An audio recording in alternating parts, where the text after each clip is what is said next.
내 이름은 김정숙, 올해 나이 69입니다. 제 하루는 동이 트기 전 세상이 가장 짙은 남색으로 물들어 있을 때 시작되어 텔레비전 속 시계가 새벽 5시 정각을 가리키면 저는 이불 속에서 군말 없이 몸을 일으킵니다. 평생을 이렇게 살아왔으니 이제는 알람도 필요 없어요. 제 몸이 곧 시계인 셈이지요. 밤새 굳어있던 무릎을 몇 번 주무르고 나서 저는 소리 없이 안방을 빠져나옵니다. 거실 한편에서 고른 숨을 내쉬며 자고 있는 아들 내외와 손주를 방해하고 싶지 않아서예요. 제 유일한 자랑이자 삶의 이유인 아들 태성이, 그리고 그런 아들이 세상에서 제일이라며 시집온 며느리 경진이, 마지막으로 제 심장을 통째로 꺼내간다고 해도 아깝지 않을 손주 동화까지, 이 세 사람을 위해 제 남은 날들을 바치는 것은 당연한 일이자 제가 누릴 수 있는 가장 큰 행복이라 믿어 의심치 않았습니다. 부엌에 들어서 희미한 식탁 등을 켜는 것으로 제 하루에 진짜 막이 오릅니다. 가장 먼저 하는 일은 쌀을 씻어 밥솥에 앉히는 것이에요. 며느리는 압력밥솥으로 한 밥을 좋아하고 아들은 조금 진 밥을, 손주는 또 따로 부드러운 밥을 먹여야 하니 여간 신경 쓰이는 일이 아닙니다. 그래도 어머니 밥이 최고라며 엄지를 치켜 세우는 아들의 얼굴을 떠올리면 이 정도 수고는 아무것도 아니었지요. 밥이 되는 동안에는 국과 반찬을 준비합니다. 오늘의 국은 아들이 좋아하는 차돌박이 된장찌개로 정했어요. 어제 저녁 정육점에 들러 가장 좋은 부위로 한 근을 끊어왔습니다. 얇게 썬 차돌박이를 달달 볶다가 구수한 집된장을 풀어넣고 애호박과 두부를 썰어 넣어 보글보글 끓여냅니다. 찌개가 끓는 구수한 냄새가 집안 가득 퍼지면 비로소 제가 사는 집이 온기를 찾는 것 같아 마음이 놓여요. 계란말이며 어묵볶음, 멸치볶음 같은 밑반찬 서너 가지를 뚝딱 만들어내고 나면 어느새 창밖이 희뿌옇게 밝아옵니다. 저는 이 시간을 참 좋아합니다. 곧 잠에서 깨어날 가족들을 위해 완벽하게 준비된 아침을 내려다보는 시간. 제 인생은 언제나 저 자신보다 자식을 위해 존재했습니다. 남편을 일찍 여의고 홀로 태성이를 키우면서 제 이름 석자는 잊고 태성이 엄마로만 수십 년을 살았습니다. 태성이가 번듯한 대기업에 취직하고 토끼 같은 경진이를 아내로 맞아 손주까지 안겨주었을 때 저는 제 인생의 모든 과업을 완수했다고 생각했어요. 그래서 아들 내외가 집값이 너무 비싸다며 한숨을 쉴 때 조금의 망설임도 없이 제 집으로 들어와 살라고 했던 겁니다. 어차피 이 늙은 몸 하나 누울 공간만 있으면 좋겠고, 이 넓은 집을 매일같이 북적이는 제 사람들과 함께 채울 수 있다면 더 바랄 것이 없었으니까요. 7시가 되면 며느리 경진이가 가장 먼저 일어납니다. 어머니, 좋은 아침이에요. 와, 벌써 아침 준비 다 하셨네요. 정말 맛있겠다. 경진이는 언제나 이렇게 살갑게 인사를 건넵니다. 처음에는 저렇게 싹싹하고 예쁜 아이가 내 며느리가 되었다는 사실에 세상을 다 가진 듯 기뻤어요. 하지만 함께 산 시간이 1년을 넘어가면서 아주 미세한 균열 같은 것을 느끼기 시작했습니다. 그날 아침도 그랬습니다. 손주 동화가 간밤에 뭘 흘렸는지 새로 산 비싼 내복 소매 끝에 누런 얼룩이 져 있었습니다. 그걸 본 제가 무심코 한마디 거들었어요. 경진아, 동화가 옷에 뭐가 묻었네. 그거 이리 줘봐. 쌀뜨물에 담가서 주물러주면 금방 빠진단다. 옛날부터 쓰던 방법인데 이게 아주 효과가 좋아. 제 딴에는 살림의 지혜를 알려주고 싶은 순수한 마음이었습니다. 하지만 경진이는 제 말에 고개 한번 돌리지 않았어요. 소파에 앉아 휴대폰 화면만 들여다보며 빠른 속도로 무언가를 입력하고 있었습니다. 제가 건넨 말을 듣기는 했는지 한참 만에야 건성으로 대답이 돌아왔습니다. 아내, 어머니 이따 제가 알아서 할게요. 요즘엔 얼룩 제거제 좋은 거 많아요. 그 목소리에는 아주였지만 분명한 가시가 돋쳐 있었습니다. 제 방법은 낡고 구식이며 자신의 방식이 더 세련되고 옳다는 무언의 선언처럼 들렸어요. 순간 가슴 한구석이 서늘하게 식는 기분이 들었지만 저는 애써 표정을 관리하며 웃었습니다. 요즘 젊은 사람들이 뭘 알겠어. 내가 9세되지 바쁜 애한테 괜한 소리를 했구나. 그렇게 또 스스로를 탓하며 상황을 넘겼습니다. 며느리는 제게 옷을 건네는 대신 세탁 바구니에 툭 던져놓고는 다시 휴대폰에 코를 박았습니다. 우리 사이에는 보이지 않는 투명한 벽이 존재하는 것 같았어요. 아침 식사 시간, 제 정성이 담긴 밥상을 마주하고도 경진이는 손주 동화의 식사를 챙기는 데만 집중했습니다. 동아야, 이거 어머니가 사온 유기농 김이야. 할머니가 만든 시금치는 먹지 말고 이거랑 먹자. 응, 아이에게 하는 말이었지만 그 칼날은 명백히 저를 향해 있었습니다. 제가 새벽 시장에서 직접 고르고 정성껏 무친 시금치 나물이 며느리가 인터넷으로 주문한 비싼 유기농 김에 밀려 졸지에 먹으면 안 될 음식이 되어버린 순간이었죠. 저는 그저 묵묵히 밥만 삼킬 뿐이었습니다. 아들 태성이는 그 모든 상황을 아는지 모르는지 연신 맛있다며 밥 한 그릇을 뚝딱 비웠습니다. 저녁 시간이 되어 아들 태성이가 퇴근하고 돌아왔습니다.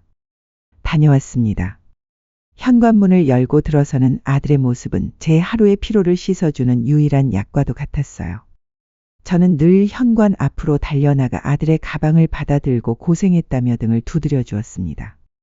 아이고, 우리 아들 고생 많았네. 얼른 씻고 와. 맛있는 저녁 차려놨어. 네, 엄마. 경진아, 오늘 무슨 일 있었어? 얼굴이 안 좋아 보이네. 태성이의 눈은 언제나 저를 스쳐 며느리에게로 향했습니다.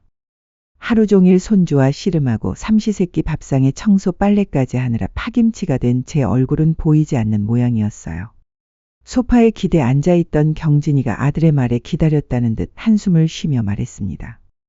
오빠, 나 오늘 너무 힘들었어. 동아는 계속 칭얼대지. 재택근무 때문에 처리할 일은 산더미지. 정말 정신이 하나도 없더라. 그 말은 사실과 조금 달랐습니다.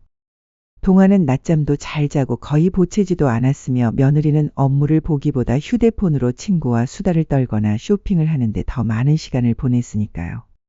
하지만 저는 입을 뗄 수 없었습니다. 제가 무슨 말을 한들 아들은 결국 아내의 편을 들 것이라는 사실을 너무도 잘 알고 있었기 때문입니다. 아니나 다를까 태성이는 곧장 제게로 고개를 돌렸습니다. 그 얼굴에는 아주 미세한 원망이 섞여 있었어요. 엄마, 경진이 힘들지 않게 좀 도와주지 그랬어. 엄마가 집에 계시는데도 이렇게 힘들어하면 어떡해. 그 순간 제 심장이 쿵 하고 내려앉는 것 같았습니다. 제가 하루 종일 한 모든 일들이 아들의 저 한마디에 전부 부정당하는 기분이었습니다. 저는 며느리를 돕지 않은 사람이 되었고 집에 있으면서도 제 역할을 다하지 못한 무능한 늙은이가 되어버렸습니다. 서운함과 억울함이 목구멍까지 차올랐지만 저는 가까스로 그 감정을 삼키고 억지 미소를 지었습니다. 아이고, 미안하다. 내가 신경 쓴다고 했는데 부족했나 보구나. 내일은 더 신경 쓸게. 우리 경진이 힘들면 안 되지. 제 대답을 듣고 나서야 태성이는 만족한 듯 표정을 풀었고 며느리는 그런 아들의 팔에 매달리며 역시 오빠밖에 없어다며 애교를 부렸습니다. 그 둘의 다정한 모습을 바라보며 저는 소외된 섬처럼 우두커니 서 있었습니다. 이 집에서 제 자리는 당연한 것이 아니었습니다. 아들 내외의 평화를 위해 끊임없이 제 자신을 증명하고 감정을 억누르고 희생해야만 간신히 유지되는 위태로운 자리였던 겁니다. 그날 밤 저는 잠자리에 누워 생각했습니다.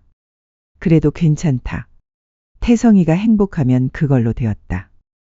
스스로를 몇 번이고 다독이며 저는 또다시 다가올 내일의 아침을 준비하기 위해 눈을 감았습니다. 그것이 제가 아는 유일한 삶의 방식이었으니까요. 평소와 다를 바 없는 나른한 햇살이 거실을 비추던 평범한 오후였습니다. 며칠째 이어진 미세먼지 경보에 바깥놀이를 못한 손주 동아가 영 무료한지 제 다리에 매달려 칭얼거렸습니다. 값비싼 로봇 장난감도 화려한 그림책도 이미 흥미를 잃은 뒤였어요. 아이의 투정에 제 마음도 조금씩 조급해질 무렵 문득 며느리 경진이가 늘 사용하던 비장의 무기가 떠올랐습니다. 바로 휴대폰으로 보여주는 만화 영화였죠. 동아야, 우리 동아가 심심했구나. 이리 와보렴. 할머니가 아주 재미있는 거 보여줄게. 저는 소파에 앉아 잠시 아이에게 등을 돌린 채 거실 테이블 위에 놓인 며느리의 휴대폰을 집어들었습니다. 번쩍이는 최신형 모델의 반짝이는 보석이 박힌 화려한 케이스까지 저와는 다른 세상의 물건처럼 보였지만 손주를 달래기 위해서는 어쩔 수 없는 선택이었습니다. 익숙하게 화면을 켜고 아이들이 좋아하는 채널의 앱을 찾으려던 바로 그 순간이었습니다. 화면 위로 새로운 메시지 알림창 하나가 불쑥 떠올랐습니다. 며느리의 친구에게서 온 것이었어요. 그리고 제 시간은 그 화면 위에서 영혼처럼 멈춰버렸습니다. 알림 창 상단 발신인의 이름이 저장된 자리 그곳에는 있어야 할 그 어떤 호칭도 존재하지 않았습니다. 너무도 선명하고 제 상식으로는 도저히 이해할 수 없는 글자가 제 망막에 와서 박혔습니다. 그 순간 세상의 모든 소리가 사라졌습니다. 머릿속이 새하얗게 비어버리고 귀에서는 이명이 윙윙거렸어요. 손이 사시나무처럼 떨려와 하마터면 그 비싼 휴대폰을 바닥에 떨어뜨릴 뻔했습니다. 잘못 봤을 리가 없었습니다. 노안이 오긴 했어도 저토록 간단한 글자를 오독할 만큼 제 눈이 어둡지는 않았으니까요. 제정신을 차리려 애쓰며 다시 화면을 들여다보았습니다. 그리고 저는 더 큰 절망의 나락으로 떨어져야 했습니다. 이게라는 글자 옆 동그란 프로필 사진 속에서 웃고 있는 것은 다름 아닌 저였기 때문입니다. 얼마 전 가족 사진을 찍는다며 며느리가 어머니는 이게 제일 잘 어울리세요라며 억지로 입혔던 제게는 어색하기만 했던 고운 한복을 입은 제가 아무것도 모른 채 바보처럼 환하게 웃고 있었습니다. 저희 집은 개를 키우지 않습니다. 남편이 살아있을 때부터 지금까지 단 한 번도 집안에 동물을 들인 적이 없어요. 그렇다면 저기가 지칭하는 대상은 단 하나뿐이었습니다. 바로 저박민서. 매일 새벽 5시에 일어나 식구들의 삼시세끼를 책임지고 온종일 손주를 돌보고 아들 내외의 편안한 삶을 위해 제 모든 것을 바치고 있는 제가 며느리의 세상 속에서는 그저께 한 마리에 불과했던 겁니다. 심장이 갈비뼈를 부수고 저 아래 아스팔트 바닥까지 곤두박질 치는 것 같았습니다. 충격에 빠져 멍하니 서 있는데 안방에서 며느리 경진이가 친구와 통화하며 거실로 걸어 나왔습니다. 뭐가 그리 즐거운지 연신 까르르 웃는 소리가 제 귀에는 날카로운 비명처럼 들려왔어요. 저는 터져 나오려는 신음을 간신히 참으며 천근만근 무거운 혀를 움직여 갈라지는 목소리로 물었습니다. 혹시나 아주 만에 하나 제가 오해한 것일 수도 있다는 마지막 희망의 끈을 붙잡고 싶었는지도 모릅니다. 경진아, 저녁 다 되어가는데 뭐 먹고 싶은 거라도 있니? 평소와 다를 바 없는 저희 역할에 충실한 질문이었습니다. 하지만 제 질문에 대한 며느리의 반응은 제 마지막 희망의 끈을 가차없이 끊어버렸습니다. 경진이는 제 쪽은 쳐다보지도 않은 채 들고 있던 휴대폰의 수화부를 손으로 살짝 가리는 신용을 하며 전화기 너머의 친구에게 이렇게 말했습니다. 그 목소리는 나른하고 세상 모든 것이 귀찮다는 듯 짜증이 섞여 있었어요. 미안, 잠깐만. 우리 집 개가 짖는 그 한마디가 제 세상의 마지막 기둥을 뽑아내고 하늘을 무너뜨렸습니다. 개가 짖는다. 제가 건넨 다정한 질문이 며느리에게는 그저 의미 없는 소음, 주인을 귀찮게 하는 개의 짖는 소리에 불과했던 겁니다. 개라는 저장명이 실수가 아니었음을, 장난이 아니었음을 확인시켜주는 잔인하고 무자비한 확인사살이었습니다. 지난 몇 년간 며느리가 제게 보여줬던 모든 살가운 행동과 애교 섞인 웃음들이 한꺼번에 머릿속을 스쳐 지나갔습니다. 돈이 필요할 때마다 어머니 사랑해요라며 팔짱을 끼던 모습, 제 앞에서는 효부인 척하면서 뒤돌아서는 제가 해준 반찬을 음식물 쓰레기통에 버리던 모습까지 그것들은 전부 거짓이었습니다. 진심이 담기지 않은 철저한 계산 아래 행해진 연기였을 뿐입니다. 저는 그 모욕적인 연극의 유일한 관객이자 가장 우스꽝스러운 광대였습니다. 그날 저녁 저는 아무 일도 없었다는 듯이 밥상을 차렸습니다. 속에서는 천불이 들끓어 음식이 모래알처럼 느껴졌지만 저는 꿋꿋하게 평온을 연기했어요. 제 앞에 앉아 된장찌개가 맛있다며 밥을 비우는 아들과 이제는 그 표정의 의미를 알 것 같은 역겨운 미소를 띤 며느리를 번갈아 보았습니다. 한 공간에 있지만 우리는 더 이상 가족이 아니었습니다. 그들은 제 고열을 빨아먹는 기생충이었고 저는 그 사실을 이제야 깨달은 어리석은 숙주였습니다. 그래, 연극은 이제 끝내야지. 너희가 시작한 이 더러운 연극 마무리는 내가 직접 해주마. 그날 밤 저는 잠자리에 누워 한숨도 자지 않았습니다. 눈을 감으면 개라는 글자와 제 웃는 얼굴 사진이 아른거렸고 귓가에는 우리 집 개가 짖네라는 며느리의 목소리가 끊임없이 메아리쳤습니다. 하지만 더 이상 눈물은 나지 않았어요. 슬픔과 배신감으로 터져버릴 것 같던 제 마음은 차갑고 단단한 결심으로 서서히 굳어가고 있었습니다. 제 인생을 통째로 집어삼키려 했던 그들에게서 제 자신을, 제 존엄을 되찾기 위한 고요한 전쟁을 준비하기 시작했습니다. 어둠 속에서 저는 날카롭게 버려진 칼날처럼 조용히 그리고 단호하게 빛나고 있었습니다. 다음 날 아침동이 특이 무섭게 눈을 떴습니다. 하지만 그날의 잃은 기상은 가족을 위한 헌신이 아닌 오롯이 저 자신을 위한 반격의 서막이었습니다. 식구들이 모두 집을 비운 시간을 기다리는 매 순간이 초조했습니다. 아들 내외가 출근하고 손주가 어린이집 버스에 오르는 것을 창문 너머로 확인한 뒤 저는 평생 입을 일이 없을 것 같던 가장 좋은 외출복으로 갈아입었습니다. 장롱 깊숙한 곳에서 잠자고 있던 남편이 마지막 생일에 선물해준 비단 옷이었습니다. 그리고 화장대 서랍 속 제 이름이 선명하게 찍힌 도장과 집 문서가 담긴 묵직한 봉투를 품에 안고 집을 나섰습니다. 제 첫 번째 목적지는 동네에서 40년 넘게 자리를 지켜온 대박 부동산이었습니다.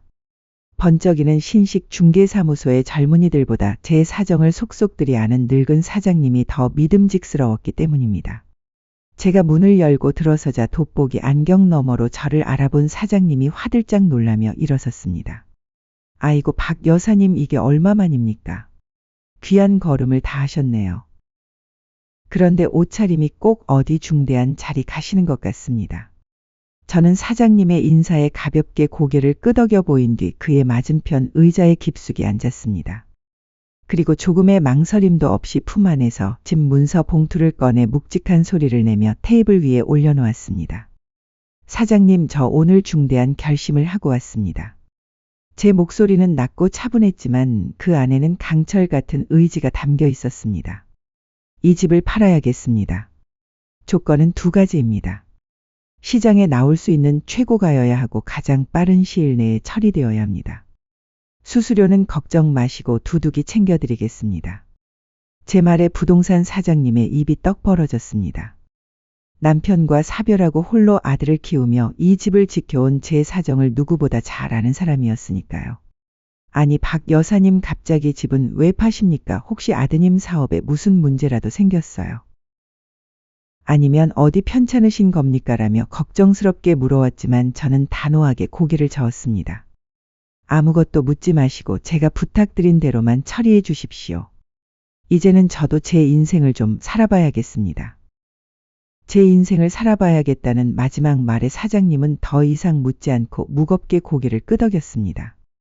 제 평생의 피와 땀 그리고 남편과의 추억이 고스란히 담긴 이 집 아들 내외가 당연히 자신들의 것이라 믿어 의심치 않았던 이 보금자리는 그렇게 조용히 시장에 매물로 나오게 되었습니다. 부동산을 나온 제가 향한 곳은 시내 중심가에 있는 주거래 은행이었습니다. 저는 곧장 웹창구로 안내를 받았어요. 안락한 가죽 소파에 앉아 저는 가방에서 여러 개의 통장을 꺼내 은행 직원 앞에 펼쳐 보였습니다. 아들 대학 등록금을 위해 붓던 희망적금, 남편의 사망보험금을 묻어두었던 정기예금, 며느리 몰래 비상금으로 모아온 쌈짓돈 통장까지 제 지난 세월의 흔적이 고스란히 담긴 통장들이었습니다. 여기 있는 모든 예금을 해지해서 이 하나의 계좌로 전부 이체해 주십시오. 그리고 이 계좌는 저 외에는 그 누구도 심지어 제 아들이라 할지라도 조회하거나 인출할 수 없게 가장 높은 등급의 보안을 설정해 주시기 바랍니다. 은행 직원은 제 단호한 어조에 놀란 듯했지만 곧 능숙하게 업무를 처리하기 시작했습니다. 며느리는 결혼 초부터 어머니 저희가 관리해 드릴게요. 요즘은 앱으로 하는 게 이자도 더 쳐주고 편해요라며 제 통장들을 호시탐탐 노려왔습니다. 그때마다 저는 늙어서 그런 건 잘 모른다며 어물쩍 웃어 넘겼지요. 거절이 얼마나 현명한 판단이었는지 저는 뼈저리게 느끼고 있었습니다. 흩어져 있던 제 모든 금융자산이 단 하나의 계좌로 모이고 그 통장에 잔고가 찍힌 종이를 건네받았을 때 저는 비로소 제 인생의 완전한 주도권을 되찾은 기분이었습니다. 이 돈은 이제 저를 지켜줄 가장 강력한 무기이자 누구도 빼앗을 수 없는 저희 성체가 될 것입니다. 집으로 돌아온 저는 마지막 시험에 들어갔습니다. 제 결심에 한치의 의심이나 미련도 남기지 않기 위한 최종 확인 절차였어요. 저는 며느리에게 전화를 걸었습니다. 불어 끙끙 앓는 소리를 내며 금방이라도 숨이 넘어갈 듯 힘없는 목소리를 연기했습니다. 경진아, 나다. 아무래도 내가 몸살이 아주 심하게 난 것 같구나. 온몸이 두들겨 맞은 것처럼 쑤시고 머리가 깨질 것 같아 도저히 움직일 수가 없어. 정말 미안하지만 오늘 저녁이랑 내일 동화가 등원은 내가 좀 해줘야겠다. 수화기 너머로 순간 싸늘한 정적이 흘렀습니다. 제 건강을 걱정하는 다정한 목소리가 들려오리라는 기대는 애초에 하지도 않았습니다. 그리고 역시나 며느리의 입에서 터져나온 첫마디는 제 예상을 조금도 벗어나지 않았어요. 어머니 갑자기 이러시면 어떡해요? 저 오늘 회사에서 중요한 회식이 있고 오빠도 저녁 약속이 있는데 동화는 어떡하라고요? 좀 미리 말씀해 주셨어야죠. 원망이 가득한 얼음처럼 차가운 목소리였습니다. 저의 건강 상태에 대한 염려는 단 한 음절도 찾아볼 수 없었습니다. 오로지 자신의 계획이 틀어졌다는 사실에 대한 노골적인 불평뿐이었죠. 조용히 눈을 감았습니다. 마지막 남은 한 조각의 인간적인 기대마저 산산조각 나는 소리가 들리는 듯했습니다. 미안하구나. 그럼 어쩔 수 없지. 끊는다. 전화를 끊고 저는 텅 빈 거실을 둘러보았습니다. 이 집 곳곳에 배어있던 저의 헌신과 애정의 흔적들은 이제 차가운 배신감과 서늘한 결의로 완전히 뒤덮여 있었습니다. 모든 준비는 끝났습니다. 이제 가면을 벗기고 이 지긋지긋한 연극의 막을 내릴 시간만이 남아 있었습니다. 운명의 날은 토요일 저녁으로 정해졌습니다. 아들 내외에게 오랜만에 다 같이 외식이라도 할까 했는데 그냥 집에서 내가 아주 맛있는 거 해줄게, 그리고 너희에게 중요한 할 말도 있고 라며 초대의 말을 건넸습니다. 중요한 할 말이라는 떡밥에 그들은 분명 제 재산 증여나 앞으로 손주를 돌보는 일에 대한 더 큰 헌신을 약속하는 자리일 것이라 지레짐작했을 겁니다. 그들의 눈빛에서 탐욕과 기대감이 스치는 것을 저는 똑똑히 보았습니다. 저는 그날 아침부터 시장을 봐와 제 평생의 요리 솜씨를 총동원해 상다리가 휘어지도록 저녁을 차렸습니다. 최고급 한우로 만든 갈비찜이며 오색 찬란한 잡채, 각종 나물과 손수 부침 전까지 마치 누군가의 생일잔치나 명절 당일 같았어요. 이 모든 음식을 준비하면서 저는 지난 수십 년간 제가 차려냈던 수천 번의 밥상들을 떠올렸습니다. 그 밥상에 담았던 제 사랑과 정성이 어떻게 배신당했는지를 생각하니 더 이상 슬프지 않았습니다. 대신 분노가 차갑게 식어 칼날 같은 결심으로 변해갔습니다. 아들 내외는 제 의도를 전혀 눈치채지 못한 채와 어머니 오늘 무슨 날이에요? 완전 진수성찬이네요. 역시 어머니 음식 솜씨는 대한민국 최고예요라며 호들갑을 떨며 식사를 했습니다. 저는 그런 그들의 모습을 하나하나 제 눈에 제 마음에 새기며 조용히 미소 지었습니다.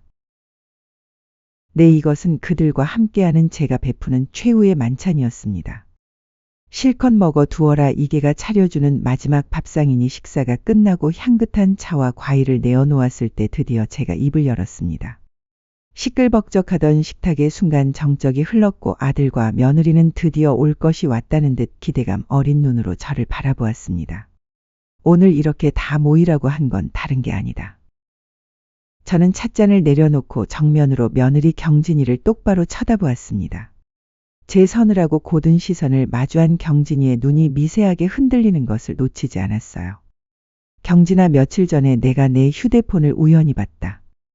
제 말에 경진이의 얼굴이 눈에 띄게 굳어졌습니다.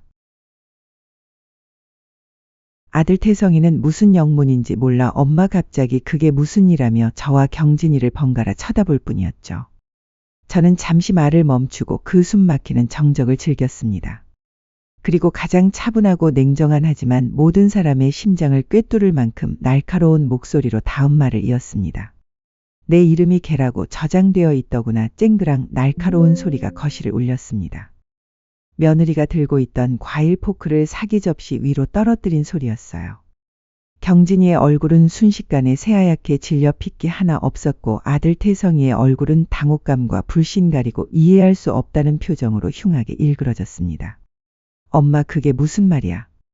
경진아, 당신 이게 사실이야? 엄마한테 설명 좀 해봐. 아들의 다그침에 며느리는 입술을 파르르 떨며 필사적으로 변명을 쥐어짰습니다.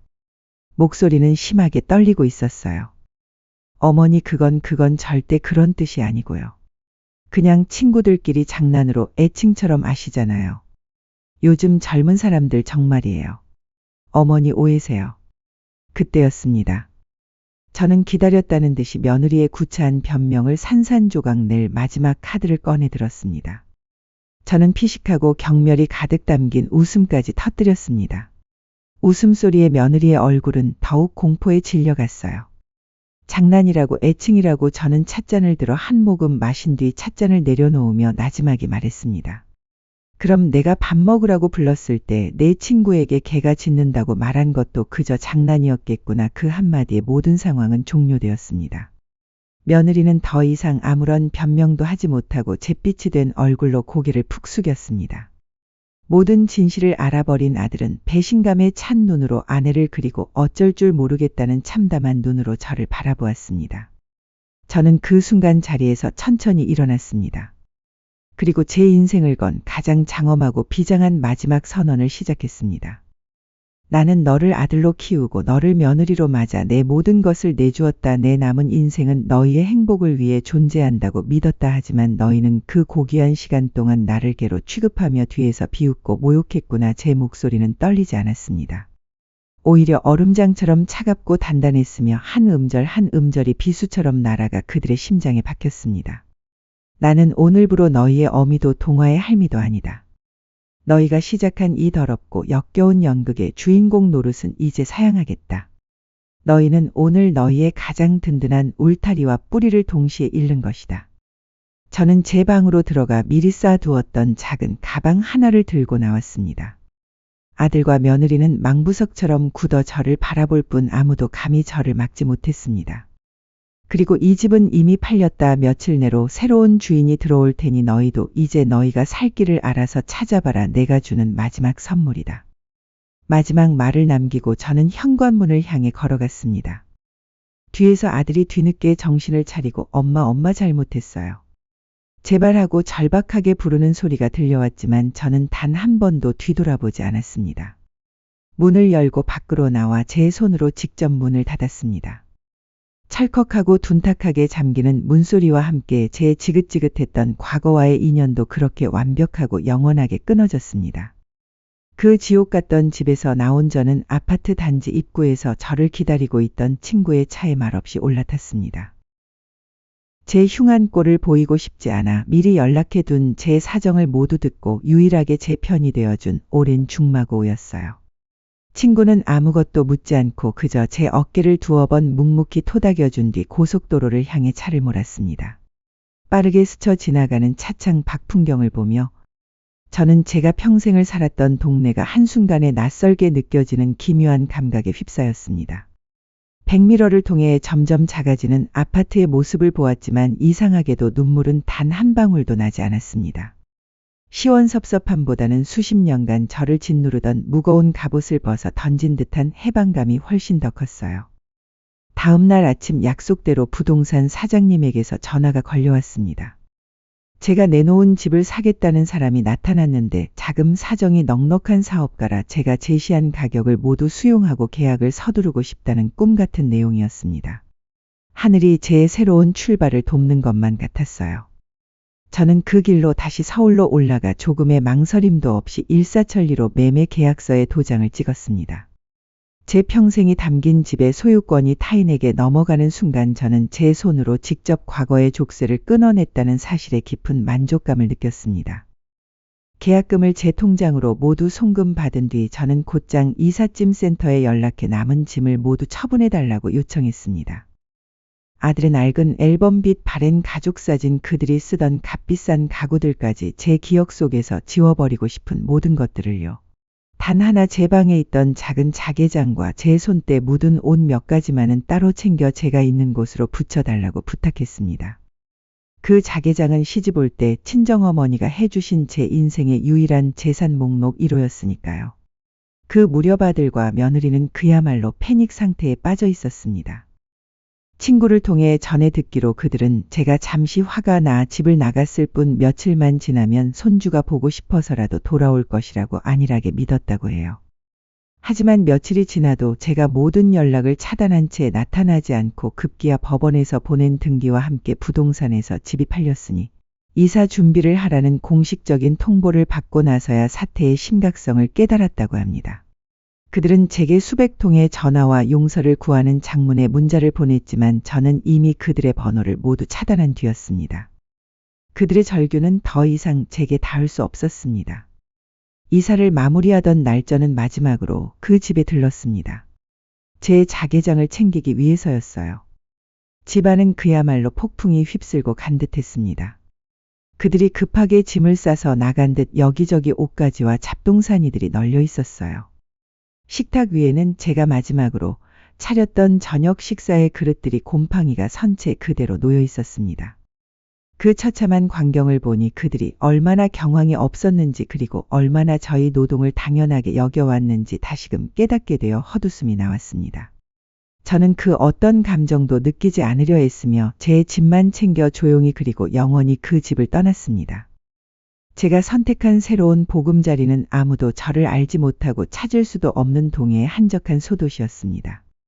바다가 바로 보이는 작지만 깨끗한 아파트를 얻었어요. 이사 온 첫날 저는 가장 먼저 낡은 휴대폰을 꺼내 들었습니다. 그리고 주저없이 전원을 끄고 뒤덮개를 열어 유심칩을 빼냈습니다. 제 과거와 연결된 마지막 끈이었던 그 작은 플라스틱 조각을 저는 가위로 망설임 없이 두 동강 내어 변기물에 흘려보냈습니다. 창문을 활짝 열자 짭조름한 바다 내음과 함께 싸하는 파도 소리가 밀려 들어왔습니다. 그 소리는 마치 저를 위로하는 자장가처럼 제 상처받은 마음을 부드럽게 어루만져 주는 듯했어요. 저는 텅 빈 거실 한가운데에 한참을 서서 그 풍경을 바라보았습니다. 아무도 없는 집 오직 저 하나뿐인 공간 무섭거나 외롭지 않았습니다. 오히려 수십 년 만에 처음으로 완벽한 자유와 고유한 평화를 느꼈습니다. 김정숙이라는 제 이름 석자를 되찾기 위한 길고 외로운 하지만 가슴 벅찬 여정이 그렇게 진짜로 시작되고 있었습니다. 저는 더 이상 과거를 돌아보지 않을 겁니다. 제 앞에는 이제 저 자신만을 위한 눈부신 파도가 넘실 때는 새로운 인생이 펼쳐져 있었으니까요. 그 길 위에서 저는 다시 진심으로 웃는 법을 배우게 될 겁니다. 새로운 도시에서의 첫 아침은 낯선 새소리와 함께 시작되었습니다. 지난 수십 년간 제게 아침을 알렸던 것은 언제나 어김없이 새벽 5시에 울리는 자명종 소리와 오늘 아침은 무얼 해 먹이나 하는 무거운 책임감이었는데 말입니다. 저는 커튼을 걷고 창문을 활짝 열었습니다. 비릿하면서도 상쾌한 바다 내음이 밤새 닫혀있던 제 폐부 깊숙한 곳까지 밀려들어와 저를 채웠습니다. 눅눅하고 퀴퀴한 배신감의 냄새 대신 새로운 공기가 저를 순환시키는 기분이었습니다. 창밖으로는 제가 평생 그림으로만 보아왔던 풍경이 펼쳐져 있었습니다. 밤새 어둠을 삼켰던 바다는 아침 햇살을 받아 은빛으로 반짝이고 있었고 수평선 너머에서는 붉은 기운이 뭉게뭉게 피어오르고 있었어요. 저는 그 장엄한 일출을 마치 세상에 저 혼자 남은 사람처럼 한참이나 넋을 잃고 바라보았습니다. 그 순간 깨달았습니다. 제가 지난 세월 동안 단 한 번도 하늘을 제대로 올려다본 적이 없었다는 사실을요. 제 세상은 언제나 아들 내외와 손주라는 제 발밑에 작은 땅에만 묶여 있었습니다. 그날 오전 저는 처음으로 오직 저 자신만을 위한 식사를 준비했습니다. 누군가의 입맛을 맞출 필요도 영양을 따질 필요도 없었어요. 그저 제가 먹고 싶은 찬장 구석에 있던 누룽지 몇 조각을 꺼내 물을 붓고 보글보글 끓였습니다. 반찬은 김치 한 조각이 전부였지만 제 인생에서 먹었던 그 어떤 진수성찬보다도 더 달고 맛있었습니다. 식사를 마친 뒤에는 커피를 한 잔 내려 창가에 앉았습니다. 이것은 사치였습니다. 제가 제 자신에게 처음으로 허락한 온전한 여유라는 이름의 사치였어요. 며칠간 집안에서 새로운 환경에 적응하며 숨을 고른 뒤 저는 용기를 내어 밖으로 나섰습니다. 아파트 단지를 벗어나 바닷가로 이어지는 작은 산책로를 따라 걸었습니다. 갈매기들이 끼룩거리며 날아다니고 부지런한 어부들은 그물을 손질하고 있었습니다. 모든 것이 평화롭고 또 모든 것이 저와는 상관없는 풍경처럼 느껴졌습니다. 저는 수십 년 만에 처음으로 완벽한 이방인이 되었습니다. 아무도 저를 태성이 엄마나 동화가 할머니로 부르지 않는 곳, 그 사실이 처음에는 조금 두려웠지만 이내 곧 짜릿한 자유로움으로 다가왔습니다. 동네를 어슬렁거리다 저는 열린 복지관이라는 팻말이 붙은 낡은 건물을 발견했습니다. 문 앞 게시판에는 붓글씨 교실, 노래 교실, 스마트폰 활용반 그리고 추억 담기 사진 동호회 등 다양한 프로그램 안내문이 붙어 있었어요. 사진이라는 단어가 제 마음을 잡아끌었습니다. 며느리의 휴대폰 속에 개라는 이름과 함께 저장되어 있던 제 사진, 그 모욕적인 프레임 속에 갇혀 있던 제 모습이 떠올랐기 때문입니다. 어쩌면 이제는 제 시선으로 세상을 담아낼 수 있지 않을까? 하는 막연한 생각이 들었습니다. 저는 홀린 듯 건물 안으로 들어갔습니다. 마침 사진 동호회에서 신입 회원을 모집하는 중이었어요. 동호회 회장이라는 저보다 대여섯 살은 젊어 보이는 김영이라는 분이 제게 다가와 스스럼 없이 말을 걸었습니다. 어머니 처음 뵙는 얼굴인데 혹시 사진에 관심 있으세요? 우리 동호회 분위기 정말 좋아요. 망설이지 마시고 같이 해요. 에너지 넘치는 그녀의 모습에 얼떨결에 고개를 끄덕이자 그녀는 제 손을 덥석 잡고 동호회실로 이끌었습니다. 안에는 저와 비슷한 연배의 대여섯 명의 회원들이 각자의 사진을 보며 이야기꽃을 피우고 있었습니다. 모두의 얼굴에 편안하고 행복한 미소가 가득했어요. 제가 머뭇거리며 서 있자 조용히 창가에 앉아있던 한 분이 제게 다가와 따뜻한 차를 한 잔 건넸습니다. 천천히 둘러보세요. 처음엔 다 어색한 법이지요. 저는 이정숙이라고 합니다. 그녀의 온화한 미소와 나지막한 목소리에 제 마음의 빗장이 조금은 열리는 기분이었습니다. 그렇게 저는 제 인생에서 처음으로 누군가의 무엇이 아닌 김정숙이라는 이름으로 새로운 관계를 맺기 시작했습니다. 그날 이후 저는 매주 사진 동호회에 나갔습니다. 난생 처음으로 무거운 쏠 카메라를 목에 걸고 초점 맞추는 법과 조리개 조절하는 법을 배웠어요. 처음에는 뷰파인더를 통해 세상을 보는 것조차 어색했지만 곧 저는 그 네모난 창을 통해 새로운 세상을 발견하는 기쁨에 빠져들었습니다. 제 첫 번째 사진은 바닷가의 작은 조약돌이었습니다. 파도에 씻겨 닳고 닳아 동그랗게 변한 못생겼지만 단단한 돌멩이 마치 제 모습 같다고 생각했어요. 거친 세상의 파도에 시달렸지만 내 부서지지 않고 제 자신을 지켜낸 그 모습이 대견했습니다. 저는 제가 찍은 사진들을 인화해 제 작은 아파트의 벽에 하나씩 걸기 시작했습니다. 며느리가 걸어두었던 거짓된 행복이 담긴 가족 사진을 떼어낸 자리에 제 시선으로 담아낸 진짜 세상이 채워지기 시작한 겁니다. 그러던 어느 날 저녁 낯선 번호로 전화가 걸려왔습니다. 제 새로운 번호는 제 딸 외에는 아무에게도 알려주지 않았는데 말입니다. 심장이 쿵 하고 내려앉았습니다. 직감적으로 아들이라는 것을 알 수 있었어요. 수화기를 들까 말까 수십 번을 망설였습니다. 제 안에서 어미로서의 본능과 김정숙으로서의 자아가 치열하게 싸웠습니다. 전화는 끊어질 줄 모르고 계속해서 울렸습니다. 저는 결국 전화를 받지 않았습니다. 대신 전원 버튼을 길게 눌러 휴대폰을 꺼버렸습니다. 잠시 후 제 딸에게서 문자가 왔습니다. 엄마 오빠가 엄마 바뀐 번호 어떻게 알아내서 계속 전화하나 봐. 내가 절대 알려준 거 아니야. 엄마 힘들게 해서 미안해. 저는 딸에게 괜찮다고 짧게 답장을 보낸 뒤 다시 휴대폰을 켰습니다. 그리고 부재중 전화 목록에 떠있는 그 번호를 미련 없이 차단 목록에 추가했습니다. 그것은 제 과거와의 연결을 끊어내는 또 한 번의 단호한 의식이었습니다. 저는 더 이상 그들의 절박한 목소리에 흔들리지 않을 만큼 단단해져 있었습니다. 창밖의 바다는 그날따라 유난히 고요하고 평온해 보였습니다. 마치 제 마음을 비추는 거울처럼요. 제가 새로운 삶에 조금씩 뿌리를 내리고 있을 무렵 멀리서 그들의 소식이 바람결처럼 들려오기 시작했습니다. 유일하게 저와 연락을 주고받는 제 딸을 통해서였습니다. 딸은 처음에는 제 마음이 아플까봐 말을 아끼는 듯했지만 제가 나는 괜찮다 그저 사실을 알고 싶을 뿐이니 담담하게 전해다오라고 말하자 조심스럽게 입을 열었습니다. 그들의 삶은 예상했던 것보다 훨씬 더 빠른 속도로 무너져 내리고 있었습니다. 당장 살던 집에서 쫓겨난 그들은 급하게 대출을 받아 서울 변두리의 낡고 작은 빌라 반지하로 거처를 옮겼다고 합니다. 제가 살던 집은 햇살이 잘 드는 남양의 30평대 아파트였지만 그들의 새 보금자리는 낮에도 불을 켜지 않으면 어두컴컴하고 벽에는 축축한 곰팡이가 피어있는 곳이라고 했어요. 당연히 자신들의 것이 될 줄 알았던 안락한 보금자리와 제가 당연히 제공했던 모든 경제적 지원이 한순간에 사라지자 그들은 현실의 냉혹한 벽에 그대로 부딪힌 것입니다. 아들 태성이는 갑자기 늘어난 대출 이자와 월세 그리고 예전처럼 마음껏 쓸 수 없게 된 생활비의 압박에 시달리기 시작했습니다. 며느리 경진이 역시 마찬가지였습니다. 제가 해주던 따뜻한 밥 대신 매일 배달 음식으로 끼니를 때우고 제가 도맡아 하던 육아와 살림이 온전히 자신의 몫이 되자 히스테리가 날로 심해져 갔다고 합니다. 경제적 압박과 생활의 고단함은 자연스럽게 잦은 다툼으로 이어졌습니다. 딸이 전해준 그들의 모습은 처참했습니다. 엄마 올케가 그러더래. 엄마를 잘 구슬려서 진명이라도 미리 받아놨으면 이 꼴은 안 당했을 거라고. 오빠는 또 그걸 듣고 폭발해서 이게 다 너 때문 아니냐. 내가 엄마한테 개라고만 안 했어도 하면서 소리 지르고 둘이 매일 밤 그렇게 싸운데 동화는 방구석에서 울고 있고 딸의 목소리는 슬픔에 잠겨 있었지만 제 마음은 이상할 정도로 고요했습니다.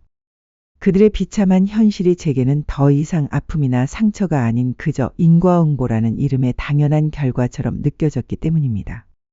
어느 주말 저는 사진 동호회 사람들과 함께 정동진으로 출사를 나갔습니다. 바닷바람은 차가웠지만 회원들의 얼굴에는 웃음꽃이 가득했습니다. 우리는 낡은 간이역과 부서지는 파도를 카메라에 담으며 시간 가는 줄 몰랐습니다. 점심으로는 근처 식당에서 옹심이 칼국수를 먹었어요. 제가 여기 참 맛있다고 한마디 하자 동호회 회장인 영애 씨가 제 그릇에 넉살 좋게 깍두기를 얹어주며 말했습니다. 우리 방 여사님이 맛있다고 하시니 진짜 맛집 맞네. 다음엔 우리 방 여사님이 밥 한번 해줘요. 손맛이 보통이 아닐 것 같아 그 말에 저도 모르게 환하게 웃었습니다. 제가 차린 밥을 먹으며 진심으로 행복해할 사람들의 얼굴이 떠올랐기 때문입니다. 제가 만든 음식을 개가 짖는 소리에 대한 보상 정도로 여기던 그들과는 전혀 다른 따뜻한 온기를 가진 사람들이었습니다. 그 순간 동료 회원이 자 여기 보세요. 하나 둘 셋 하며 셔터를 눌렀고 제 인생에서 가장 행복하고 자연스러운 미소가 담긴 사진 한 장이 그렇게 남게 되었습니다. 그날 저녁 집으로 돌아와 딸과 통화를 했습니다. 딸은 울먹이며 또 다른 소식을 전했습니다. 아들 태성이가 스트레스를 이기지 못하고 회사에서 큰 실수를 저질러 중요한 프로젝트에서 배제되었다는 소식이었습니다. 승진을 코앞에 두고 있던 아들에게는 치명적인 일이었지요. 게다가 며느리는 다니던 회사를 그만두었다고 합니다. 힘든 살림과 육아를 병행할 수 없다는 이유였지만 실은 명품 옷과 가방을 사지 못하는 자신의 처지를 비관하며 모든 것을 놓아버린 것에 가까웠습니다. 저는 딸의 이야기를 들으며 낮에 찍은 제 사진을 들여다보았습니다. 사진 속에 저는 세상 모든 시름을 잊은 사람처럼 행복하게 웃고 있었습니다. 바다를 배경으로 좋은 사람들과 함께 온전한 김정숙로서 존재하는 제 모습이었습니다. 저는 그 사진을 액자에 고이 끼워 거실 가장 잘 보이는 곳에 두었습니다. 그들의 삶은 끝없는 나락으로 추락하고 있었지만 제 삶은 비로소 완전한 평온과 자유를 찾아가고 있었습니다. 저는 그들의 불행을 기뻐하지 않았습니다. 다만 그들의 파멸이 저희 해방을 증명해 주고 있다는 사실을 조용히 지켜볼 뿐이었습니다. 그것은 복수가 아니었습니다. 그저 모든 것이 제자리로 돌아가는 세상의 가장 공평하고 서늘한 법칙의 실현이었습니다. 그들의 삶이 벼랑 끝으로 내몰리고 있다는 것을 깨달았을 때 그들은 가장 비열하고 예상 가능한 수를 두기 시작했습니다. 바로 동정심의 호소하기였지요. 하지만 그들의 눈물은 이미 메마를 대로 메마른 제 마음을 적실 수 없었습니다. 어느 늦은 밤 공중전화로 표시된 낯선 번호로 전화가 걸려왔습니다. 받지 않을까? 하다가 불길한 예감에 조용히 수화기를 들었습니다. 수화기 너머에서는 억지로 쥐어짜는 듯한 가증스러운 울음소리가 들려왔습니다. 며느리 경진이었습니다. 어머니 저 경진이에요. 어머니 제가 다 잘못했어요. 제가 정말 죽을 죄를 지었어요. 흐흑저는 아무 말 없이 듣고만 있었습니다. 며느리는 한참을 연극처럼 흐느끼더니 본론을 꺼내기 시작했습니다. 어머니 저희 정말 죽을 것 같아요. 태성 씨는 회사에서 잘리고 저는 이제 아무것도 할 수가 없어요. 매일매일이 지옥이에요. 그리고 동화가 할머니 보고 싶다고 매일 밤 울어요. 밥도 잘 안 먹고 계속 할머니만 찾아요. 어머니 제발 동화가 봐서라도 저희 한 번만 용서해 주시면 안 될까요? 손주 동화가 그 이름이 나오자 잠시 심장이 덜컥 내려앉는 것 같았습니다. 하지만 저는 곧 이성을 되찾았습니다. 아이를 방패막이로 내세우는 그들의 비겁함에 동정심 대신 차가운 분노가 치밀어 올랐습니다. 저는 제 평생 가장 냉정한 목소리로 입을 열었습니다.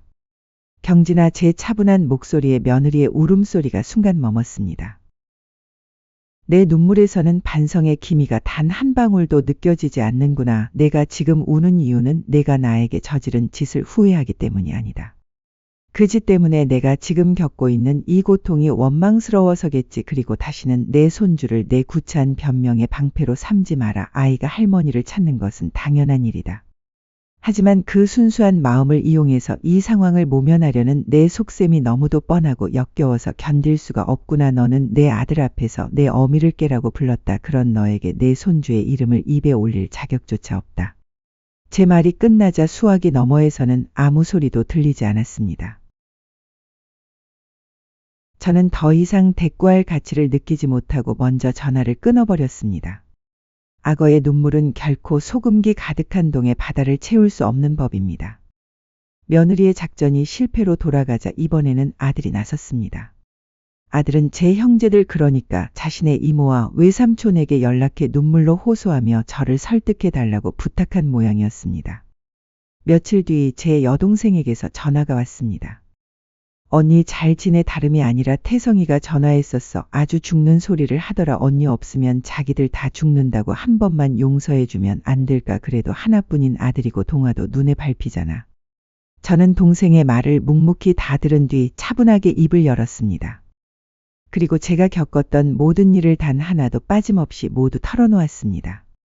며느리가 저를 개라고 저장했던 일, 개가 짖는다고 말했던 일, 그리고 제가 그 집에서 지난 몇 년간 어떻게 투명인간처럼 살아왔는지에 대해서요. 제 이야기가 길어질수록 수화기 넘어 동생의 숨소리는 점점 거칠어졌습니다. 모든 이야기가 끝났을 때 동생은 한동안 말이 없다가 이내 울먹이며 말했습니다. 언니 미안해. 그렇게 힘든 줄도 모르고, 내가 정말 미안해. 그런 줄도 모르고 내가 아들 편을 들 뻔했네. 언니 절대 용서해 주지 마. 그런 것들은 가족도 아니야. 언니 하고 싶은 대로 해. 이제라도 언니 인생 살아. 내가 언제든지 달려갈게. 동생의 진심 어린 위로에 저는 그날 처음으로 소리내어 울었습니다. 제 상처를 알아주고 제 편이 되어주는 사람이 있다는 사실에 대한 안도감과 고마움의 눈물이었습니다. 마지막으로 그들은 제 딸에게까지 손을 뻗쳤습니다. 하지만 제게 모든 것을 전해 듣고 누구보다 분노하고 있던 딸은 아들의 전화를 받자마자 냉정하게 쏘아붙였다고 합니다. 오빠 다시는 나한테 이런 일로 전화하지 마. 엄마한테 어떻게 그런 짓을 하고 이제 와서 용서를 빌어. 오빠는 엄마 아들일지 몰라도 나한테는 엄마를 지옥에 살게 한 공범일 뿐이야. 오빠와 올케가 지금 겪는 고통은 엄마가 수년간 겪었던 고통에 비하면 아무것도 아니야. 뻘 달게 받아. 그렇게 제 주변의 모든 이들이 저의 가장 든든한 방패가 되어 주었습니다. 그들이 기댈 수 있는 마지막 똥화줄은 모두 끊어졌습니다. 이제 그들에게 남은 것은 스스로의 잘못이 만들어낸 절망의 구렁텅이로 떨어지는 일뿐이었습니다. 저는 창밖의 거친 파도를 보며 생각했습니다. 저 파도가 제 마음속에 남은 마지막 분노의 찌꺼기까지 모두 씻어가 주기를. 모든 구원 요청이 실패로 돌아가고 경제적 파탄이 코앞에 닥치자 그들은 결국 최후의 그리고 가장 무모한 수단을 선택했습니다. 바로 저를 직접 찾아오는 것이었습니다. 어떻게 제 주소를 알아냈는지는 모르겠습니다. 딸이나 동생에게 애걸복걸 매달렸거나 혹은 불법적인 방법을 동원했을지도 모릅니다. 하지만 그 과정이 어찌 되었든 그들은 결국 제 성역의 문 앞에 서고야 말았습니다. 늦가을에 스산한 바람이 창문을 두드리던 저녁이었습니다. 저는 새로 사귄 친구들과 함께 만들었던 매실주를 한 잔 마시며 제가 찍은 사진들을 정리하고 있었어요. 그때 고요를 깨고 현관의 초인종이 날카롭게 울렸습니다. 이 시간에 저를 찾아올 사람은 아무도 없었습니다. 불길한 예감에 저는 조심스럽게 현관문으로 다가가 인터폰 화면을 켰습니다. 화면 속에는 제가 다시는 보고 싶지 않았던 두 얼굴, 그리고 보고 싶어 가슴이 미어지던 작은 얼굴 하나가 함께 있었습니다. 남노한 옷차림의 아들 태성이와 화장기 없이 초췌한 얼굴의 며느리 경진이, 그리고 그 둘 사이에 서서 어리둥절한 표정으로 서 있는 손주 동화가. 그들은 마치 전쟁에서 패하고 항복하러 온 패잔병들 같았습니다. 저는 심호흡을 한번 하고 문을 열었습니다. 하지만 현관 체이는 건 채로 문이 겨우 한 뼘 정도만 열리도록 했습니다. 그 좁은 틈새로 그들의 절박한 얼굴과 제 냉정한 얼굴이 마주했습니다. 가장 먼저 무릎을 꿇은 것은 아들 태성이었습니다. 엄마, 제가 잘못했어요. 제가 다 잘못했어요. 제발 저희 좀 살려주세요. 아들은 이마가 땅에 닿도록 머리를 조아리며 울부짖었습니다. 며느리 역시 그 옆에서 소리 없이 눈물만 뚝뚝 흘리며 저를 올려다보았습니다. 하지만 제 시선은 그 두 사람이 아닌 그들 사이에 서 있는 작은 아이 동화에게로 향했습니다. 몇 달 사이에 아이는 훌쩍 자라 있었지만 얼굴에는 그 나이대의 아이에게서는 찾아볼 수 없는 그늘이 져 있었습니다. 아이는 겁을 먹은 듯 아빠의 바짓가랑이를 꼭 붙잡고 저를 올려다보고 있었어요. 제 심장이 칼로 베어내는 듯 아팠습니다. 이 모든 비극의 가장 큰 희생자는 아무 잘못도 없는 저 어린 생명이었으니까요. 그들은 동화를 앞으로 내세웠습니다. 마지막 비장의 카드였지요. 엄마, 동화가 좀 보세요. 할머니 보고 싶어서 이렇게 찾아왔잖아요. 애가 할머니를 얼마나 그리워하는데 이 아이 봐서라도 제발. 저는 문을 조금 더 열었습니다. 그리고 몸을 숙여 아이와 눈을 맞췄습니다. 저는 제 인생에서 가장 슬프고 다정한 목소리로 아이에게만 들리도록 속삭였습니다. 동아, 우리 강아지 할미 보고 싶었어. 미안하다. 정말 미안해. 어른들의 잘못 때문에 우리 동아까지 힘들게 해서 할미가 너무 미안해. 저는 주머니에 항상 넣어 다니던 작은 과자 하나를 꺼내 아이의 손에 쥐어주었습니다. 아이는 과자를 받아들고 제 얼굴을 빤히 바라보았습니다. 그 까만 눈동자에 제 모습이 비쳤습니다. 저는 아이의 머리를 한번 부드럽게 쓰다듬어 주었습니다. 그것이 제가 해줄 수 있는 전부였습니다.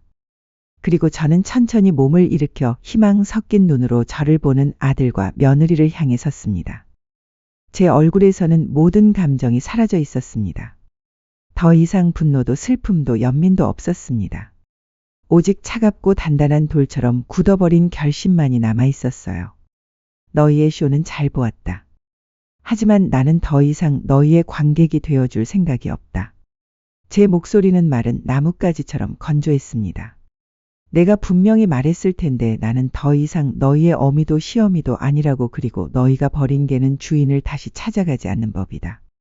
저는 그 말을 마지막으로 그들의 절망적인 얼굴을 향해 현관문을 천천히 그리고 아주 단호하게 닫았습니다.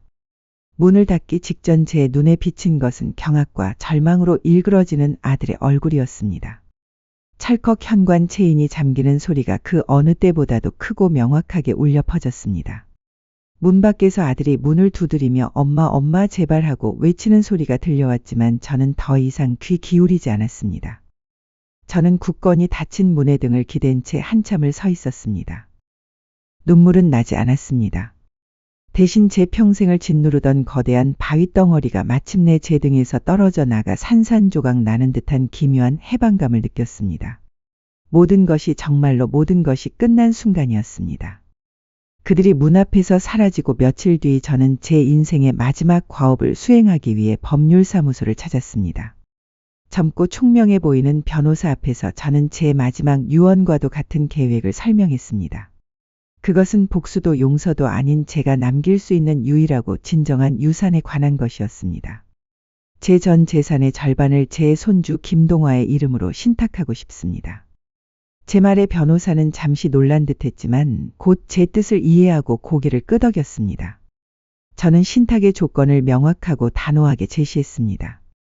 이 신탁 자산은 동화가 만 25세가 되는 해의 생일 전까지는 그 누구도 심지어 친권자인 제 아들과 며느리라 할지라도 단 1원도 손댈 수 없도록 설정해 주십시오. 오직 동화의 대학 등록금이나 해외 유학 혹은 자신의 사업을 시작할 때와 같이 아이의 미래를 위한 명확한 목적이 있을 경우에만 변호사님의 관리 감독하에 일부를 사용할 수 있도록 해 주십시오. 그리고 나머지 재산은 제가 죽은 뒤 사회복지기관에 모두 기부하겠습니다. 그것은 제가 손주에게 줄 수 있는 최선의 그리고 마지막 사랑의 방식이었습니다. 부모의 그늘 아래서 상처받고 자라날 아이에게 스스로의 힘으로 일어설 수 있는 최소한의 발판을 마련해주고 싶었습니다. 하지만 그 돈이 결코 아이의 부모를 위한 위로금이 되어서는 안 되었습니다. 저의 헌신이 또다시 그들의 탐욕을 채우는 데 쓰이는 것을 저는 절대로 용납할 수 없었습니다. 변호사는 제 뜻을 모두 반영하여 법적으로 완벽한 서류를 작성해 주었고 저는 그 서류에 제 마지막 도장을 찍었습니다. 마음이 놀랄 만큼 가벼워졌습니다. 시간이 흘러 계절이 2번 바뀌었습니다. 그 사이 제 삶에는 많은 변화가 있었습니다. 저는 사진 동호회에서 주최한 작은 전시회에 제 작품들을 출품했습니다. 바위 파도 그리고 시간이라는 주제로 제가 1년간 찍어온 동해의 풍경들이었죠. 전시회 첫날 제 딸과 여동생 그리고 복지관에서 사귄 새로운 친구들이 꽃다발을 들고 저를 찾아와 주었습니다. 제 사진 앞에서 함께 웃으며 기뻐해주는 사람들, 그들의 따뜻한 축하 속에서 저는 비로소 제가 더 이상 혼자가 아니라는 것을 깨달았습니다. 저는 개처럼 버려진 존재가 아니라 새로운 관계 속에서 존중받고 사랑받는 김정란은 이름의 작가였습니다. 그러던 어느 날 딸에게서 전화가 왔습니다. 엄마, 오늘 법원에서 서류가 왔어. 오빠랑 올케 이혼 서류에 도장 찍었대. 동아가 양육권은 올케가 갖기로 하고 오빠는 최소한의 양육비만 보내는 걸로 합의했나 봐. 그 소식을 듣는 순간 제 마음은 놀라울 정도로 잔잔했습니다. 기쁨도 통쾌함도 슬픔도 아니었습니다. 그저 그렇게 되었구나 하는 담담한 수긍이었습니다. 그들의 파국은 제 복수의 결과가 아니었습니다. 서로를 존중하지 않고 책임을 떠넘기며 탐욕으로 가득 찼던 그들의 관계가 맞이할 수밖에 없었던 정해진 결말이었을 뿐입니다. 저는 전화를 끊고 카메라를 들고 밖으로 나섰습니다. 맑게 갠 하늘 아래 바다는 그 어느 때보다도 푸르고 드넓었습니다. 방파제 끝에 서서 수평선을 바라보았습니다. 끝없이 펼쳐진 저 바다 너머에 무엇이 있을까? 예전에는 단 한 번도 궁금해 본 적이 없었습니다. 하지만 지금의 저는 저 너머에 펼쳐질 저희 새로운 날들이 궁금하고 기대되었습니다. 그때 제 머리 위로 갈매기 한 무리가 힘찬 날갯짓을 하며 날아올랐습니다. 더 높은 곳을 향해, 더 넓은 세상을 향해 거침없이 나아가는 자유로운 비상이었습니다. 저는 저도 모르게 카메라를 들어 그 모습을 뷰파인더에 담았습니다. 찰칵 셔터 소리와 함께 제 길고 어두웠던 과거는 완벽하게 사진 속 풍경 뒤로 사라졌습니다. 그리고 제 앞에는 눈부신 햇살과 푸른 바다 그리고 자유롭게 비상하는 새들처럼 무한한 가능성으로 가득 찬 미래가 펼쳐져 있었습니다. 저는 비로소 제 인생의 진정한 주인이 되었습니다.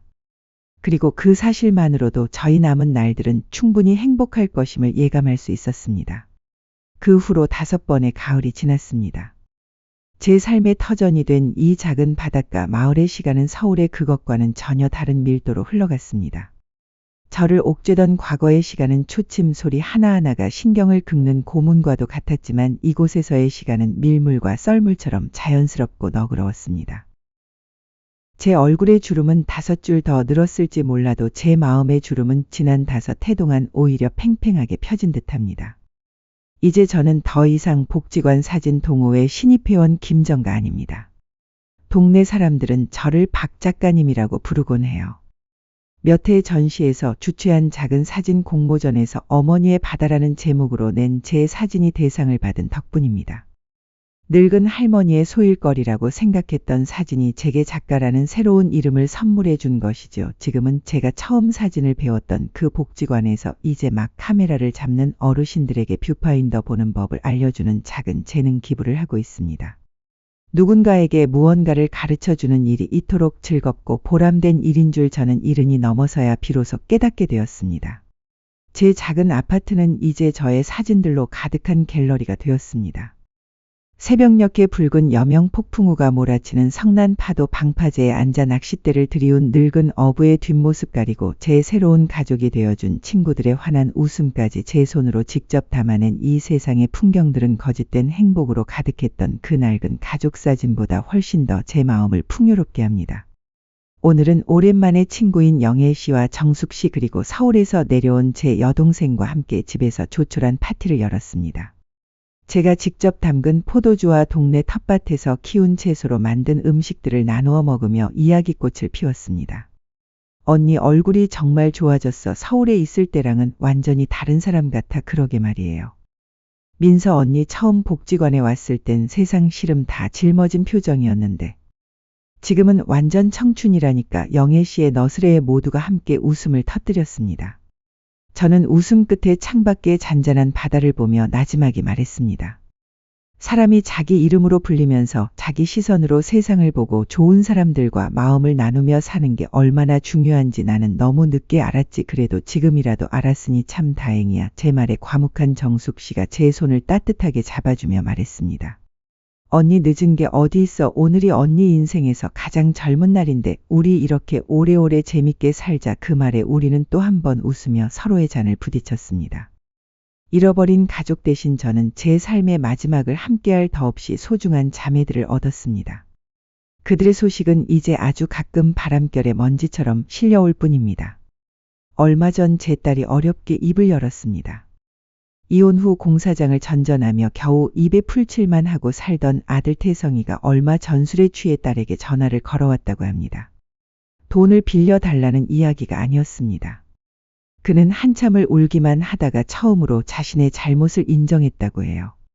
내가 정말 개만도 못한 놈이었어. 경진이가 잘못한 건 맞아. 하지만 그걸 알면서도 내 어머니가 내 집에서 그런 취급을 받는 걸 보면서도 아무렇지 않았던 내가 더 나쁜 놈이야. 나는 아들로서도 인간으로서도 실패했어. 엄마 볼 자격도 용서를 빌 자격도 없어. 그냥 내가 잘못했다고 그것만이라도 엄마한테 전해줘. 딸에게 그 이야기를 전해 듣는 순간 제 마음은 무겁게 가라앉았습니다. 통쾌함보다는 깊은 슬픔이 밀려왔어요. 제 아들이 마침내 철이 든 모양이었지만 너무도 늦어버린 뒤였습니다. 그는 스스로의 과오를 깨닫는데 혹독한 대가를 치른 셈이지요. 저는 딸에게 담담하게 말했습니다. 이제 와서 그게 무슨 소용이 있겠니? 그는 그의 인생을 나는 나의 인생을 살면 되는 거다. 그저 어디서든 자기 몫이 벌을 달게 받으며 부끄럽지 않게 살아가라고만 전해다오. 그것이 제가 아들이라는 존재에게 건넬 수 있는 마지막 말이었습니다. 그 후로 아들의 소식은 더 이상 듣지 않았습니다. 며느리 경진이는 동화를 데리고 재혼을 몇 번 시도했지만 그녀의 이기적인 성정과 사치스러운 씀씀이를 감당할 남자는 아무도 없었다고 합니다. 지금은 작은 식당에서 허드렛 일을 하며 동화를 혼자 키우고 있다고 들었습니다. 동화를 자신의 불행한 처지를 상기시키는 짐처럼 여기며 아이에게 모진 말을 내뱉을 때가 많다는 이야기까지는 차마 제 귀로 듣고 있기 힘들어 딸의 말을 중간에 끊었습니다. 가장 제 마음에 돌덩이처럼 걸려있던 것은 역시 손주 동화였습니다. 아이는 어느새 초등학교에 입학할 나이가 되었어요. 딸의 말에 따르면 동화가 가끔씩 바닷가에 사는 할머니는 지금 뭐하고 계세요? 라고 묻는다고 합니다. 그 말을 전해 들을 때마다 저는 밤새 뒤척이며 잠을 이루지 못했습니다. 아이가 보고 싶어 가슴이 미어졌지만 아이를 만나는 순간 그 아이의 어미와 아비까지 제 삶에 다시 얽혀 들어올까봐 두려웠습니다. 고민 끝에 저는 딸에게 한 가지 제안을 했습니다. 제가 아이를 만나러 가겠다고 단 그 사실을 아들과 며느리는 절대로 알아서는 안 되며 만남은 오직 딸의 동행하에 제가 사는 곳과 그들이 사는 곳의 중간쯤에 위치한 어느 조용한 공원에서 이루어져야 한다는 조건을 걸었습니다. 약속한 날 저는 난생 처음으로 누군가를 만나러 가기 위해 몇 번이고 옷을 갈아입으며 안절부절 못했습니다. 공원 벤치에 앉아 아이를 기다리는 시간은 제게 영혼처럼 길게 느껴졌어요. 멀리서 딸의 손을 잡고 걸어오는 작은 아이의 모습이 보이자 저는 저도 모르게 자리에서 벌떡 일어났습니다. 아이는 훌쩍 자라 제 허리춤까지 와 있었습니다. 하지만 여전히 마르고 얼굴에는 옅은 그늘이 어려 있었어요. 아이는 낯을 가리는지 제 뒤에 숨어 저를 경계의 눈빛으로 쳐다보았습니다. 제 가슴이 아려왔습니다. 하유나 할미야, 제 목소리가 파르르 떨려 나왔습니다.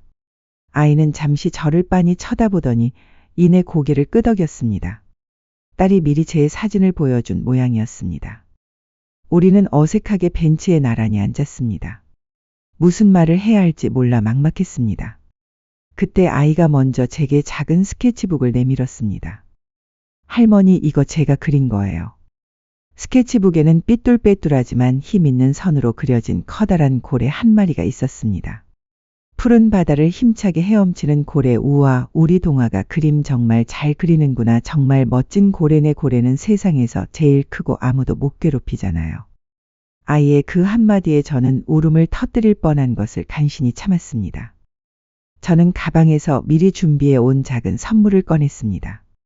아이들이 쉽게 다룰 수 있는 작고 튼튼한 어린이용 디지털 카메라였습니다. 동아야, 이건 할미가 주는 선물이야. 아이의 눈이 동그래졌습니다. 이걸로 우리 동아가 보고 싶은 세상을 마음껏 담아보렴. 동아가 좋아하는 고래도 담고 파란 하늘도 담고 친구들의 웃는 얼굴도 담고 할머니는 언제나 우리 동아이가 담아낼 예쁜 세상을 응원하고 있을게. 아이는 조심스럽게 카메라를 받아들고 소중하게 품에 안았습니다. 그 모습을 바라보며 저는 비로소 깨달았습니다. 제가 아이에게 물려주어야 할 진정한 유산은 신탁계좌에 들어있는 돈이 아니라 세상을 자신의 시선으로 바라보고 그 안에서 아름다움을 발견해낼 수 있는 힘이라는 것을요. 짧은 만남을 뒤로하고 저는 아이의 뒷모습을 한참이나 바라보았습니다. 아이는 몇 번이고 뒤를 돌아보며 제게 손을 흔들어 주었고 저 역시 눈물이 흐르는 것도 잊은 채 아이에게 손을 흔들어 주었습니다. 집으로 돌아오는 길 제 마음은 더할 나위 없이 평온했습니다. 저는 과거의 모든 인연을 끊어낸 것이 아니었습니다. 가장 아프고 더러웠던 부분만을 도려내고 가장 소중하고 순수한 연결고리는 새로운 방식으로 이어낸 것이었습니다. 오늘도 저는 바다를 봅니다. 이제 제게 바다는 도피처가 아닌 새로운 시작을 약속하는 희망의 상징입니다. 파도는 끊임없이 밀려와 낡은 것을 지우고 새로운 풍경을 만들어냅니다. 저의 남은 삶도 저 파도처럼 매일 새롭게 그리고 힘차게 흘러갈 것입니다. 제 손에는 여전히 세상을 담을 준비가 된 묵직한 카메라가 들려 있습니다.